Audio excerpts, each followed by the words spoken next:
Hey everyone, Mr. Happy here, and in this video I'm going to show you a method to farm an item in Final Fantasy 15, which you can either sell for 500,000 gil a pop, or use to turn into 54 limit break magics. Now in order to farm this item, we're going to turn to one of Final Fantasy 15's minigames, Justice Monsters 5. Now you'll encounter these machines very early on in the game for a measly cost of 10 gil in order to play. Now this is the only type of machine that's available until Chapter 9. This guide doesn't need the machines that cost 10 gil. The rewards for them, however, are pretty fantastic early game if you go out of your way to play it, but expect to spend many hours to get all the possible rewards. I'll include a list of all the rewards in the description of the video. So the machine that we're looking for is going to be in Chapter 9 once you reach Alticia. Once you get there, use the boat system and head to the Pulsino Street Station. There you're going to find a few Justice Monsters 5 machines with different prices to start paying. Now we already talked about the 10 gil ones, but there's one here that we want that costs 10,000 gil to start playing, so make sure you brought a little bit of money with you. Once you're in here, you're going to need to play until the treasure counter in the top left is at 99. Now in case you're unfamiliar with Justice Monsters 5, the goal is to use your 4 Justice Monsters to eliminate all of the enemies on the screen before moving on to the next wave.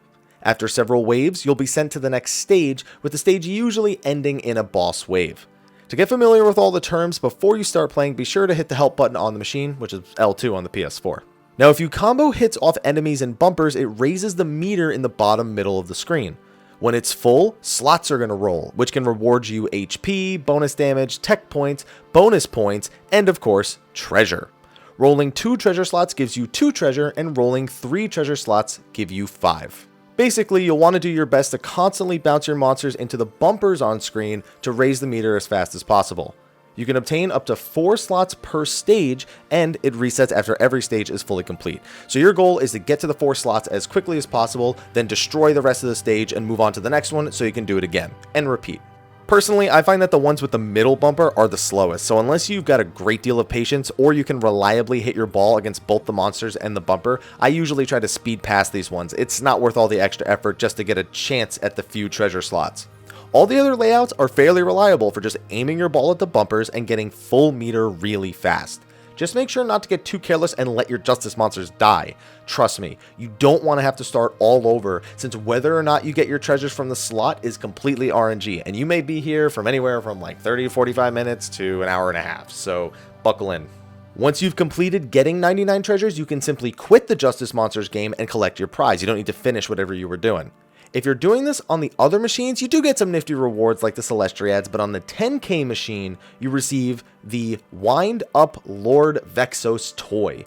What you decide to do with this toy is up to you. You can either sell it for a fat 500,000 gil, or you can use it to craft some limit break magic. Now keep in mind, this is not a one-time thing. You can farm the Wind Up Lord Vexxos as much as you want, but realistically, this is probably not the best method to either work on getting limit break magic or to farm up gil. At least not unless you love Justice Monsters 5, which if you do, might as well download the phone app instead of playing it in game.